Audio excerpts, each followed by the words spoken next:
আলাইকুম সবাইকে, welcome to another new video. এই ভিডিওতে আমরা ম্যানেজমেন্ট সেকেন্ড পেপারের একদম যে ফার্স্ট অধ্যায় আছে ব্যবস্থাপনা ধারণা, সেটারই আরো দুইটা টপিক কভার করব। এখন ব্যবস্থাপনা ধারণা এর বেশ কয়েকটা টপিক সম্পর্কে কিন্তু ইতিমধ্যে আমি আলোচনা করেছি কয়েকটা ভিডিওতে। আমরা জেনেছি ব্যবস্থাপনা কাকে বলে, ব্যবস্থাপনার বৈশিষ্ট্যগুলো কি কি, ব্যবস্থাপনার উৎপত্তি ও ক্রমবিকাশ সম্পর্কিত বিভিন্ন তথ্য কিন্তু আমরা ইতিমধ্যেই জেনেছি। এবং এরই ধারাবাহিকতায় এই ভিডিওতে আমরা জানবো যে স্পেসিফিক্যালি ব্যবস্থাপনার গুরুত্বগুলো কি কি এবং সেই সাথে ব্যবস্থাপনার বিভিন্ন উপকরণ সম্পর্কে।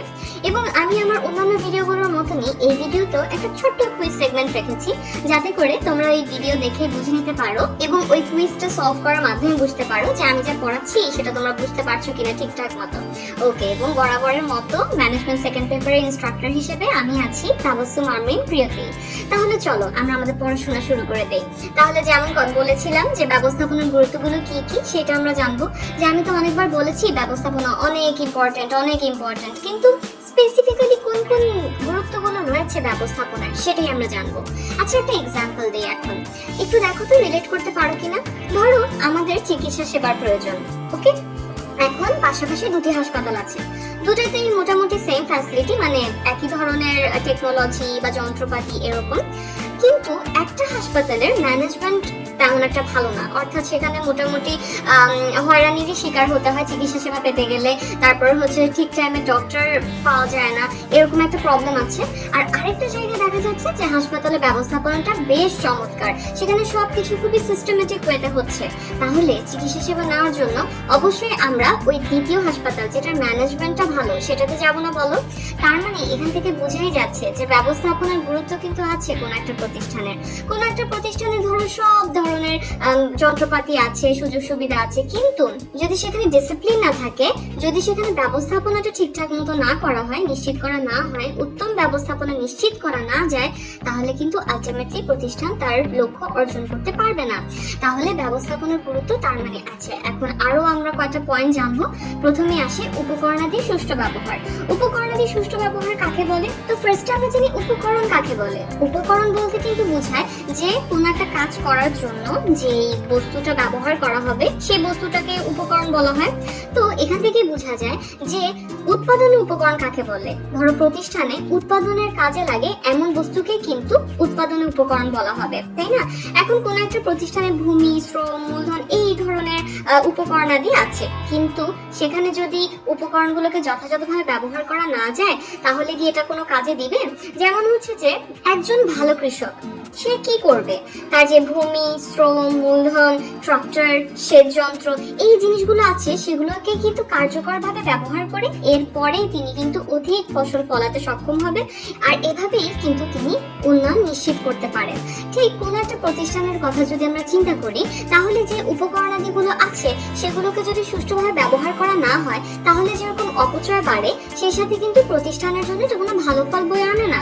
সো উপকরণাদি সুষ্ঠু ব্যবহার নিশ্চিত করা জরুরি। শুধুমাত্র উপকরণাদি থাকলেই হয় না, সেগুলোকে কার্যকরভাবে ব্যবহার করাও দরকার পড়ে, এবং এই কার্যকর ব্যবহার করাটাই কিন্তু ব্যবস্থাপনার কাজ। ব্যবস্থাপনা কিন্তু একটা কৌশল যার মাধ্যমে উপকরণাদি কার্যকরভাবে ব্যবহার করে প্রতিষ্ঠান লক্ষ্য অর্জন করতে পারে। তাহলে ব্যবস্থাপনা একটা গুরুত্ব যের মাধ্যমে উপকরণাদি সুষ্ঠুভাবে ব্যবহার করা যায়। নেক্সট হচ্ছে দক্ষতা বৃদ্ধি। আচ্ছা, দক্ষতা বা এফিসিয়েন্সি এই জিনিসটা বলতে কি বোঝায়? এটা হচ্ছে ধর একটা এক্সাম্পল দিয়ে বোঝাই যে কোনো একটা প্রতিষ্ঠান এ আর কোন একটা প্রতিষ্ঠান বি। এখন প্রতিষ্ঠান এ 25 লাখ টাকায় যতটুকু পণ্য উৎপাদন করতে পারে, প্রতিষ্ঠান বি তার থেকে কম উৎপাদন করতে পারে। তাহলে কিন্তু এখানে আমরা কি দেখতে পাচ্ছি যে প্রতিষ্ঠান এ কম খরচে বেশি পণ্য উৎপাদন করতে পারছে, তাই বলাই যায় যে প্রতিষ্ঠান এ এর দক্ষতা বেশি। তো এখান থেকে কিন্তু আমরা দক্ষতার ডেফিনিশনটা বুঝতে পারি যে দক্ষতা হচ্ছে কম খরচে বেশি কাজ লাভ করার যে সামর্থ্য সেটা। এখন যদি এই ধরনের সিচুয়েশন হয় যে সেম টাইমে প্রতিষ্ঠান এ প্রতিষ্ঠান বি এর থেকে বেশি পণ্য উৎপাদন করতে পারছে, তাহলে কিন্তু বলাই যায় প্রতিষ্ঠান এ কিন্তু এখানে বেশি দক্ষতার পরিচয় দিচ্ছে। তাহলে দেখো দক্ষতা কাকে বলে, এই জিনিসটা তো আমি ক্লিয়ার করতে পারলাম আশা করি। এখন ব্যবস্থাপনার মাধ্যমে কিন্তু এই দক্ষতা বৃদ্ধির কাজটা করা যায়, কারণ ব্যবস্থাপনা কি করে? উত্তম ব্যবস্থাপনা কিন্তু প্রতিষ্ঠানে কাজের দক্ষতায় বৃদ্ধি করে, কারণ ব্যবস্থাপনা যদি উত্তম হয়, উত্তম ব্যবস্থাপনার অধীনে কিন্তু যারা কর্মীরা থাকে তাদের কিন্তু দক্ষতা বাড়ে এবং এর ফলে আলটিমেটলি দেখা যায় কি যে প্রতিষ্ঠানের দক্ষতা কিন্তু ওভারঅল যে দক্ষতাটা, এফিসিয়েন্সিটা সেটা বৃদ্ধি পাচ্ছে এবং প্রতিষ্ঠান তার লক্ষ্য অর্জন করতে পারছে। এবং এই যে বললাম যে কার্যকর ব্যবস্থাপনার মাধ্যমে তোমার প্রতিষ্ঠানে যে জনশক্তি আছে তাদের দক্ষতা বাড়ে। তো যখন জনশক্তির দক্ষতা বাড়ে তখন কিন্তু অন্যান্য যে বস্তুগত উপকরণগুলো আছে, যেমন যন্ত্রপাতি আছে, মূলধন আছে, এগুলোর দক্ষতা বৃদ্ধি পায়, এগুলাও তখন কার্যকরভাবে ব্যবহার করা যায়। তো এভাবে উত্তম ব্যবস্থাপনার এটা একটা অনেক বড় গুরুত্ব যে এর ফলে কিন্তু প্রতিষ্ঠানের দক্ষতা বৃদ্ধি পায়, জনশক্তির দক্ষতা বাড়ে, সেই সাথে বস্তুগত উপকরণগুলোকেও কিন্তু কার্যকরভাবে ব্যবহার করা যায়, দক্ষতা বৃদ্ধি করা যায়। এখন একটা এক্সাম্পল দেই, এই যে প্রতিষ্ঠান এ আর বি এর কথা বললাম, প্রতিষ্ঠান এ এর দক্ষতা বেশি আর প্রতিষ্ঠান বি এর দক্ষতা কম, এর ফলে কিন্তু দেখো প্রতিষ্ঠান বি কিন্তু পিছিয়ে পড়ছে এবং সেখানে অপচয় কিন্তু বাড়ছে। তাই এই এক্সাম্পল দ্বারা কিন্তু বোঝাই যায় যে একটা প্রতিষ্ঠানের সার্বিক দক্ষতা কিন্তু ডিপেন্ড করে যে সেখানে ব্যবস্থাপনাটা কতটা বেশি ইফেক্টিভ। নেক্সট হচ্ছে শৃঙ্খলা প্রতিষ্ঠা। আচ্ছা, যদি মনে করো এরকম একটা শিক্ষা প্রতিষ্ঠান বা যে কোনো একটা প্রতিষ্ঠানের কথা ধরো চিন্তা করো, সেখানে হচ্ছে কোনো শৃঙ্খলা নেই, ডিসিপ্লিন নেই, যার যা খুশি সে সেভাবেই কাজ করছে, তাহলে কি ওই প্রতিষ্ঠানের পক্ষে কোনো দিনও সম্ভব যে তাদের কাঙ্ক্ষিত লক্ষ্য বা উদ্দেশ্য অর্জন করা? এটা কিন্তু পসিবল না। তাই কোনো একটা প্রতিষ্ঠান লক্ষ্য অর্জন করতে পারবে কি পারবে না সেটা কিন্তু ডিপেন্ড করে যে তারা কতটা শৃঙ্খলভাবে কাজ করছে বা সেই প্রতিষ্ঠানে কতটুকু শৃঙ্খলা প্রতিষ্ঠা করা সম্ভব হয়েছে। আর এই শৃঙ্খলা বলতে আমরা কি বুঝি? নর্মালি আমরা শৃঙ্খলা যখন বলি তখন আমাদের মাথায় আসে ডিসিপ্লিনের কথাটা, নিয়ম নীতি, রুলস রেগুলেশন, এই জিনিসগুলো কিন্তু আমাদের তখন মাথায় আসে যখনই আমরা শৃঙ্খলার কথাটা শুনি। এবং এসব রুলস রেগুলেশন ছাড়া কিন্তু কোনো একটা প্রতিষ্ঠান কোনোদিনই পারে না তার লক্ষ্য অর্জন করতে। এবং এই শৃঙ্খলা প্রতিষ্ঠার দায়িত্বে থাকে কিন্তু কোন একটা প্রতিষ্ঠানের যিনি ব্যবস্থাপক থাকেন তিনি। এবং ব্যবস্থাপক যদি শৃঙ্খলা প্রতিষ্ঠা করতে ব্যর্থ হন তখন কিন্তু ওই প্রতিষ্ঠানে আলটিমেটলি শৃঙ্খলা প্রতিষ্ঠিত তো করা যায়ই না, বরং ওই প্রতিষ্ঠানেই কিন্তু পরবর্তীতে দেখা যায় যে কোনো ভালো ফল বয়ে আনে না। এটা তখন দেখা যায় প্রতিষ্ঠান তার লক্ষ্য অর্জন করতে পারছে না। তাই ব্যবস্থাপনার গুরুত্ব এটাই একটা যে ব্যবস্থাপকই কিন্তু এই শৃঙ্খলা প্রতিষ্ঠার দায়িত্বে নিয়োজিত থাকে এবং ব্যবস্থাপনার মাধ্যমে কিন্তু প্রতিষ্ঠানের শৃঙ্খলা প্রতিষ্ঠা করা যায়। আর শৃঙ্খলা প্রতিষ্ঠিত না হলে তো এটা আমরা বুঝতেই পারি যে কোনো একটা প্রতিষ্ঠানে তখন দেখা যায় যে কোনো ভালো আউটপুটই তখন পাওয়া যায় না। নেক্সট হচ্ছে উত্তম সম্পর্ক প্রতিষ্ঠা। আচ্ছা, একটা প্রতিষ্ঠান যদি উন্নতি করতে চায় তো একটা প্রতিষ্ঠানের উন্নয়নে কিন্তু প্রতিষ্ঠান রিলেটেড যেসব বিভিন্ন পক্ষ রয়েছে, যেমন মালিক, শ্রমিক, কর্মী, এরকম বিভিন্ন পক্ষের মধ্যে কিন্তু উত্তম সম্পর্কটা থাকা জরুরি। যদি উত্তম সম্পর্ক না থাকে তাহলে কিন্তু প্রায়শই দেখা যাবে যে মালিক আর শ্রমিক দ্বন্দ্ব লেগে আছে এবং দেখা যাচ্ছে যে তখন প্রতিষ্ঠানের যে কাজগুলো, যে ডে টু ডে কাজগুলো, সেগুলোই ঠিকমতো করা বা নিশ্চিত করা পসিবল হচ্ছে না। তাহলে একটা প্রতিষ্ঠান কিভাবে তার লক্ষ্য অর্জন করবে বলো? তাহলে উত্তম সম্পর্ক প্রতিষ্ঠা এটাও কিন্তু এই ব্যবস্থাপনার মাধ্যমে, কার্যকর ব্যবস্থাপনার মাধ্যমেই কিন্তু এই উত্তম সম্পর্ক প্রতিষ্ঠা করা যায়। এবং আমরা দেখি যে যদি উত্তম সম্পর্ক প্রতিষ্ঠা করা না যায় তাহলে কিন্তু প্রতিষ্ঠানের যে ওয়ার্ক এনভায়রনমেন্ট, যে কর্ম পরিবেশ, সেটা কিন্তু তখন দেখা যায় যে ভালো থাকে না এবং তখন যে কাজের প্রতি মনোযোগ দিবে এই জিনিসটাই পসিবল হয় না কর্মীদের পক্ষে এবং আলটিমেটলি প্রতিষ্ঠানে তখন দেখা যায় যে লক্ষ্য অর্জন করা কোনোভাবেই পসিবল না।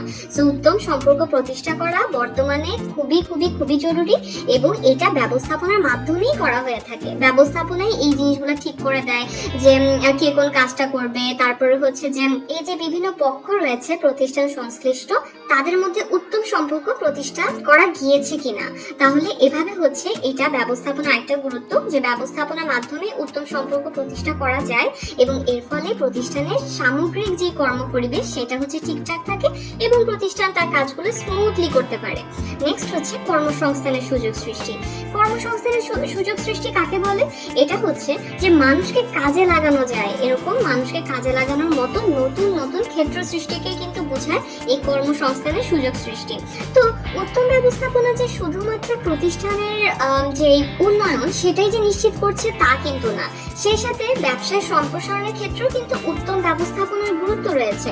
আমরা আমাদের দেশের কয়েকটা কোম্পানির কথাই যদি চিন্তা করি, যে আমাদের দেশে প্রাণ গ্রুপ আছে, আকিজ গ্রুপ আছে, তারা কিন্তু তাদের উত্তম ব্যবস্থাপনার জন্য বাংলাদেশের অর্থনৈতিক উন্নতিতে যেরকম ভূমিকা রাখছে সেই সাথে কিন্তু কর্মসংস্থানের সুযোগ সৃষ্টি করতেও কিন্তু সক্ষম হচ্ছে। এবং আমরা যদি চিন্তা করি তাদের ব্যবসায় কিন্তু তারা বেশ সম্প্রসারিত করতে সক্ষম হয়েছে কিন্তু, এবং এই জিনিসটা হয়েছে তাদের উত্তম ব্যবস্থাপনার কারণেই, তাদের ব্যবস্থাপনা দক্ষতার জন্যই তারা আজ এই পর্যায়ে আসতে পেরেছে। তার মানে ব্যবস্থাপনা এটাও একটা গুরুত্ব যে উত্তম ব্যবস্থাপনার মাধ্যমে কিন্তু ব্যবসার সম্প্রসারণ করা যায়, তখন কর্মসংস্থানের সুযোগ সৃষ্টি করা যায়, আরো বেশি জনশক্তিকে কাজে লাগানো যায়, এবং সেই সাথে প্রতিষ্ঠান দেশের অর্থনৈতিক সমৃদ্ধিতেও ভূমিকা রাখতে পারে। এবং এতে করে দেখো বেকার সমস্যারও কিন্তু সমাধান করা সম্ভব হচ্ছে, এবং আমাদের দেশে কিন্তু আলটিমেটলি উপকৃত হচ্ছে। তাহলে দেখেছো এভাবে ব্যবস্থাপনার গুরুত্ব কত বেশি। শুধুমাত্র ব্যবসায় প্রতিষ্ঠানের যে লাভ হয় তাও না, আলটিমেটলি দেশ ও সমাজেরও উন্নতিতে এভাবে ব্যবস্থাপনা, উত্তম ব্যবস্থাপনা গুরুত্বপূর্ণ ভূমিকা কিন্তু রেখেই চলেছে। তাহলে এই টপিকটা আমরা কভার করে ফেললাম এবং আশা করি আমি তোমাদেরকে বোঝাতে পেরেছি। নেক্সট আমরা যে টপিকটা জানবো সেটা হচ্ছে ব্যবস্থাপনার বিভিন্ন উপকরণ সম্পর্কে। আমরা অলরেডি বলেছি যে ব্যবস্থাপনা মানে উপকরণ কাকে বলে। উপকরণ বলতে আমরা বোঝাই যে কোনো একটা কাজ করার জন্য আমার যে বস্তুগুলো ব্যবহার করতে হবে সে ব্যবহার্য বস্তুকে বোঝায়। তাহলে ব্যবস্থাপনার বিভিন্ন উপকরণ বলতে কি বোঝায়? ব্যবস্থাপনার কাজগুলো করতে প্রয়োজন হয় এমন বস্তু বা এমন সম্পদকেই বলা হয় হচ্ছে ব্যবস্থাপনার বিভিন্ন উপকরণ। এখন ব্যবস্থাপনা কি? ব্যবস্থাপনা হচ্ছে উপকরণাদি যাতে কার্যকরভাবে ব্যবহার করা যায়, উপকরণাদি কার্যকরভাবে ব্যবহার করে প্রতিষ্ঠান যেন লক্ষ্যে পৌঁছাতে পারে, সেই লক্ষ্যে পৌঁছানোর একটা কৌশল।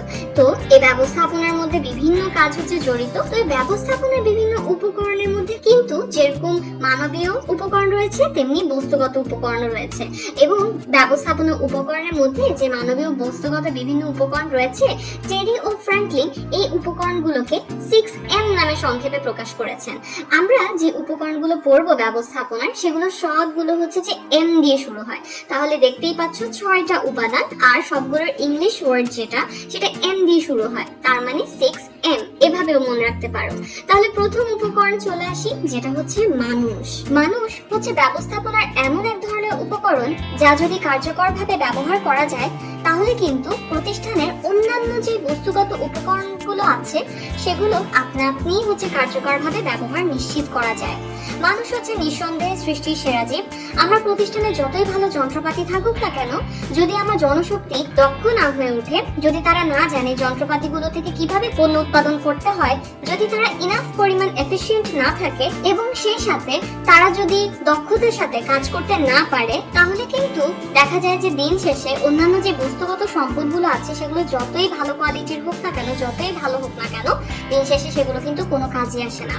তাই একজন ব্যবস্থাপক সবসময় চেষ্টা করেন যাতে তার যে জনশক্তি, প্রতিষ্ঠানের যে জনশক্তি, তাদেরকে যেন কার্যকরভাবে তাদের দক্ষতা বৃদ্ধির মাধ্যমে যেন কার্যকরভাবে ব্যবহার করা সম্ভব হয়। নেক্সট হচ্ছে মালামাল। মালামাল কাকে বলে? মালামাল বলতে আমরা বুঝাই যে উৎপাদন বা বিক্রয় কাজে অথবা প্রতিষ্ঠানের কাজে ব্যবহার করা যায় এরকম কাঁচামাল বা প্রস্তুত পণ্যকে বোঝায়। এখন কথা হচ্ছে কোন একটা প্রতিষ্ঠান, ধরো স্পেসিফিক্যালি বললাম ব্যবসায় প্রতিষ্ঠানের কথাই, তো তারা যদি পণ্য উৎপাদন করতে যায় বা পণ্য উৎপাদন করার ক্ষেত্রে কিন্তু তাদের মালামাল সংগ্রহ করতে হয়। প্রতিষ্ঠানগুলো মালামাল সংগ্রহ করে যাতে বাজারজাত করতে পারে সেই প্রচেষ্টাও কিন্তু লিপ্ত থাকতে পারে। আবার এখন অনেকেই বলবে যে আপু সেবাধর্মী প্রতিষ্ঠানগুলো তো সেবা বিক্রয় করে, যেমন আমি সেলুনে গেলাম তখন তো তারা আমাকে মূলত সেবা বিক্রয় করছে। তাহলে এই ক্ষেত্রে হ্যাঁ, সেবাধর্মী প্রতিষ্ঠানগুলো সেবা বিক্রয় করে, বাট স্টিল তাদের প্রতিষ্ঠান পরিচালনায় কিন্তু নানান ধরনের মালামাল বা সম্পদ সংগ্রহ করতে হয়। তো এই মালামালগুলো যদি মানসম্মত না হয় তখন কিন্তু আলটিমেটলি সেটা কিন্তু পরবর্তীতে দেখা যায় যে প্রতিষ্ঠানের জন্য ভালো কোনো ফলাফল কিন্তু বয়ে আনে না। তাই মালামালও ব্যবস্থাপনার অন্যতম ইম্পর্টেন্ট একটা উপকরণ, অন্যতম ইম্পর্টেন্ট একটা রিসোর্স, যেটা হচ্ছে মানসম্মত হওয়া অত্যন্ত জরুরি, এবং ব্যবস্থাপকের কিন্তু এই উপকরণের ব্যাপারেও কিন্তু সিরিয়াস হতে হয়। নেক্সট হচ্ছে যন্ত্রপাতি। যন্ত্রপাতি যেটাকে ইংলিশে বলা আছে যে মেশিনস। তো যন্ত্রপাতি কাকে বলা হয়? মোট কথা প্রয়োজনীয় দ্রব্য বা সেবা তৈরি করার হাতিয়ারকেই বলা হয় যন্ত্রপাতি। এখন ব্যবস্থাপনার এটাও একটা অনেক গুরুত্বপূর্ণ একটা উপকরণ যন্ত্রপাতি। উৎপাদনধর্মী প্রতিষ্ঠান সমূহের কথা যদি তুমি চিন্তা করো, সেখানে যদি উন্নত যন্ত্রপাতি ব্যবহার করা না যায় তাহলে দেখো তাদের পণ্য উৎপাদন কিন্তু ব্যাহত হবে। এই জন্যই বর্তমানকালে কিন্তু দেখাই যায় যে প্রতিষ্ঠানগুলো উন্নত প্রযুক্তির যন্ত্রপাতি ব্যবহার করে, যাতে করে তারা সহজেই তাদের পণ্য উৎপাদন করতে পারে এবং সেই সাথে তারা যাতে তাদের লক্ষ্য অর্জন করতে পারে। তাই ব্যবস্থাপকের দায়িত্ব থাকে এই যে ব্যবস্থাপনার অনেক গুরুত্বপূর্ণ একটা উপাদান যন্ত্রপাতি, সেটা যেন মানসম্মত হয় সেটা নিশ্চিত করা। নেক্সট যে উপকরণ সেটা হচ্ছে অর্থ। যদি অর্থনীতির ভাষায় আমরা বলি তাহলে অর্থ হচ্ছে বিনিময়ের মাধ্যম। আমরা যখন কোনো কিছু একটা ক্রয় করি তখন আমরা তার বিনিময়ে কিন্তু এই অর্থই কিন্তু প্রদান করে থাকি। তাহলে অর্থ বা পুঁজি ছাড়া কি কোনোদিনও সম্ভব যে কোনো একটা ব্যবসা প্রতিষ্ঠানের কাজগুলো রান করা? আমার যদি প্রতিষ্ঠানে যারা কাজ করছে তাদেরকে অর্থ দিতে হয়, আবার হচ্ছে যন্ত্রপাতি কিনতে হলে তখন আমার অর্থ ব্যয় করতে হয়। তাই এই অর্থ কিন্তু যথার্থভাবে ব্যবহার করা অনেক ইম্পর্টেন্ট, এবং অর্থ ছাড়া কোনো একটা ব্যবসা প্রতিষ্ঠান বা অন্য কোনো প্রতিষ্ঠান কিন্তু চলতে পারে না। তাই ব্যবস্থাপকের চেষ্টা সবসময় এটা থাকে এই যে গুরুত্বপূর্ণ উপকরণ অর্থ সেটা যেন যথাসময় সংগ্রহ করা যায়, কার্যকরভাবে ব্যবহার করা যায় সেই দিকে খেয়াল রাখা এবং সেই বিষয়টা নিশ্চিত করা। নেক্সট ব্যবস্থাপনার যে উপকরণটা সেটা হচ্ছে বাজার, যেটাকে ইংরেজিতে বলা হচ্ছে মার্কেট। বাজার বা মার্কেট কাকে বলে? এটা হচ্ছে কোনো একটা নির্দিষ্ট সময়, কোনো নির্দিষ্ট স্থান বা কোনো একটা নির্দিষ্ট এলাকায় কোনো প্রোডাক্ট বা সেবার যে এক্সিস্টিং মানে বিদ্যমান এবং সম্ভাব্য যে চাহিদা সেটার হচ্ছে যে একটা সমষ্টি। আচ্ছা, একটা এক্সাম্পল দিই। মনে করো একটা জনবসতিপূর্ণ জায়গা যেখানে হচ্ছে কোনো ভালো খাবারের দোকান নেই। এখন ওখানে যদি কোনো খাবারের দোকান দেওয়া যায় তাহলে কিন্তু সেটা বেশ লাভজনক একটা ব্যবসা হতে পারে। তার মানে ওখানে কিন্তু এই খাবারের দোকানের বাজার সৃষ্টি করা সম্ভব। এখন দেখা যায় কি যে যখন ব্যবসা গঠন করতে যায় তখন হচ্ছে যে মূলত মালামাল বা যন্ত্রপাতি সংগ্রহ করা এই জিনিসগুলো কম্পারেটিভলি ইজি, কিন্তু এই যে বাজার সৃষ্টি করা এই জিনিসটা কিন্তু খুবই ইম্পর্টেন্ট, এবং যথাসময়ে যদি বাজার সৃষ্টি করা না যায় তাহলে কিন্তু ওই ব্যবসায় কোনোদিনও সাকসেসফুল হতে পারবে না। এবং এই যে বাজার সৃষ্টি করা, এই সৃষ্ট বাজারটাকে ধরে রাখাও ইম্পর্টেন্ট। যদি খাবারের দোকান খুলে বাজে কোয়ালিটির খাবার দেওয়া হয় তখন কিন্তু সেই ক্ষেত্রে ওই খাবারের দোকানটা তখন আর লাভ করতে পারবে না। এবং ইয়াস, বর্তমানে যে প্রতিযোগিতাপূর্ণ পরিবেশ আছে ব্যবসার ক্ষেত্রে, তো এই ক্ষেত্রে কিন্তু বাজার সৃষ্টি করা কষ্টসাধ্যই বটে। বাট ইয়াস, ব্যবস্থাপনা এটা অনেক গুরুত্বপূর্ণ একটা উপকরণ। কেননা যদি বাজার সৃষ্টি করা না যায় বা সৃষ্ট বাজার ধরে রাখা না যায় তাহলে কিন্তু দেখা যায় যে ব্যবসার প্রতিষ্ঠানটা কিন্তু সফলতার মুখ দেখে না, বা প্রতিষ্ঠান কিন্তু তখন সফল হয় না তাদের লক্ষ্য বা উদ্দেশ্য অর্জনে। তাই ব্যবস্থাপনার ক্ষেত্রে এই উপকরণটাও কিন্তু অত্যন্ত গুরুত্বপূর্ণ। নেক্সট হচ্ছে পদ্ধতি, মেথড। কাজ করার জন্য যে গৃহীত কার্যক্রম তাকেই বলা হয় পদ্ধতি। এখন ব্যবস্থাপনার উপকরণের মধ্যে পদ্ধতিও অনেক ইম্পর্টেন্ট। এখন মনে করো প্রতিষ্ঠানে যে পদ্ধতির মাধ্যমে কাজ সম্পাদন করা যায় সেই জিনিসটাও কিন্তু ব্যবস্থাপনার অন্যতম একটা ইম্পর্টেন্ট উপকরণ। কিভাবে? এখন একটা প্রতিষ্ঠানের কথা চিন্তা করো, সেখানে দীর্ঘদিন কাজ করার ফলে দেখা যায় যে কাজগুলো করা হয় সেগুলোর সহজতম পদ্ধতি কি হতে পারে সেই সম্পর্কেও কিন্তু তাদের একটা ধারণা হয়ে যায়। এবং কার্যকর পদ্ধতি যদি ব্যবহার করা হয় এতে করে প্রতিষ্ঠানের মধ্যে সময়ের অপচয় রোধ ঘটে, আবার সেই সাথে একটা ডিসিপ্লিনও হয়, আবার সেই সাথে তাড়াতাড়ি করে কাজগুলোও করে ফেলা যায়। কারণ ওই যে বললাম যে দীর্ঘদিনে কাজ করার ফলে কিন্তু সহজভাবে কিভাবে কাজটা করা যায় এই রিলেটেড ধারণাও কিন্তু প্রতিষ্ঠান যে জনশক্তি আছে তারা কিন্তু বুঝে ফেলতে পারে। এবং ভালো পদ্ধতি অনুসরণ করা নিঃসন্দেহে প্রতিষ্ঠান জন্য খুবই ইম্পর্টেন্ট। একটা প্রতিষ্ঠান কতটুকু সফল সেটা তাদের কাজ করার পদ্ধতির মাধ্যমে কিন্তু অনেকটুকুই বোঝা যায়। তাহলে এই ছিল ব্যবস্থাপনার বিভিন্ন উপকরণ, যার কোনোটিই কিন্তু কম গুরুত্বপূর্ণ নয়। অর্থাৎ যদি যন্ত্রপাতি মানসম্মত না হয় তাহলে যেরকম প্রতিষ্ঠান লক্ষ্য অর্জন করতে পারবে না, সেই সাথে যদি বাজার সৃষ্টি করতে না পারে, যদি অর্থকে কার্যকরভাবে ব্যবহার করতে না পারে, তখনও কিন্তু প্রতিষ্ঠানের জন্য এটা কোনো ভালো ফল বয়ে আনবে না। তাহলে ব্যবস্থাপনার বিভিন্ন উপকরণ, অর্থাৎ এই যে 6টি উপকরণ যেটা 6M নামে সংক্ষেপে পরিচিত, তাহলে সেই সম্পর্কে আমাদের এই ছিল আলোচনা। তাহলে এখন একটা কুইজ সেগমেন্টের মতো নেই যে দেখি যে কারা কারা এই কোয়েশ্চেনের অ্যান্সারটা সঠিকভাবে দিতে পারে।